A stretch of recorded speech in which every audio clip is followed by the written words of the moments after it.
So today I wanted to talk about relationships, the relationship in particular that you have with your partner. And the reason I want to talk about this subject is because it seems that it is the place where most people suffer the most in relationship, in finding some difficulty in being in relationship, and then putting all their awareness on that difficulty and angsting, getting angry and suffering incredibly, and usually sharing that suffering with the other. And I got to say that it's actually just not necessary. We don't have to live like that. We can be in relationship and be kind and giving and supportive and cherish the other in a way that makes them feel loved and supported.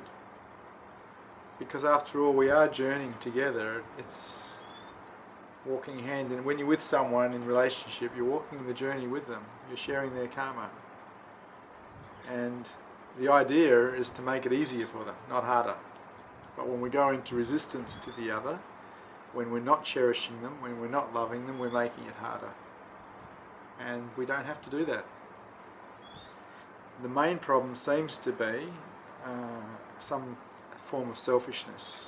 We put ourselves before the relationship, we put ourselves before the other, and demand that we have it our way, or we're right and they're wrong, or I'm good and you're bad, or you annoy me, or whatever.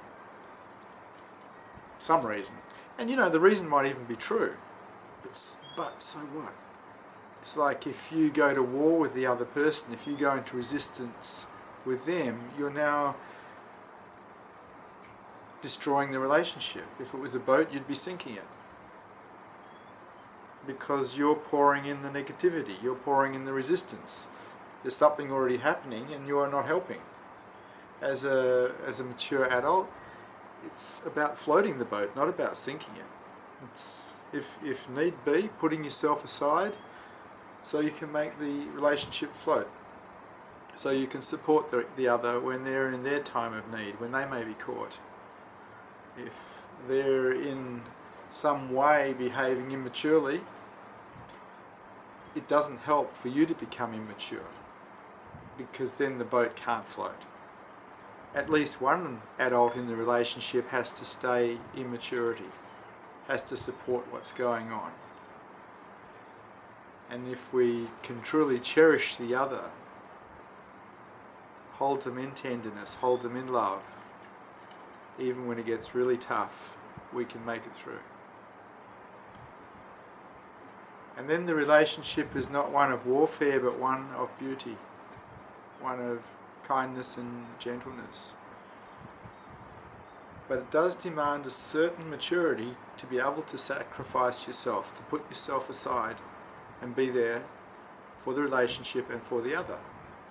The idea that you get into a relationship and the relationship just works by itself is only an idea. Relationships need to be worked on. They need to be maintained. The other needs to feel cherished. And as an adult, you cherish the other. You love them. Care for them. Journey with them.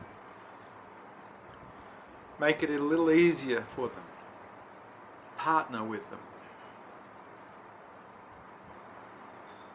And this is up to you. You have a look and see. How is it for you when you're being supported? How is it for you when you're being cherished and loved? How is it for you when you make mistakes and the other picks you up instead of chastises you? How is it for you? And wouldn't it be nice for you to be like that for the other? When they're maybe in trouble, to be able to pick them up and take care of them, to carry them a little bit of the way. What a beautiful relationship this would be. What a beautiful journey this would be for two people. And it's up to you. It's not up to the other, it's up to you. Completely. It's your responsibility. It doesn't matter what the other does. What are you going to do? How are you going to be in this relationship?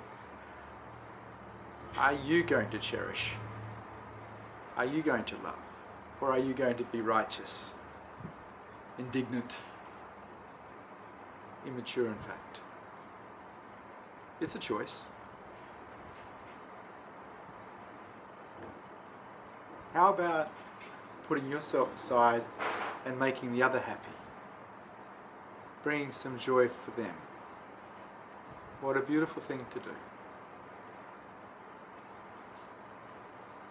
It's up to you. Thank you for Satsang.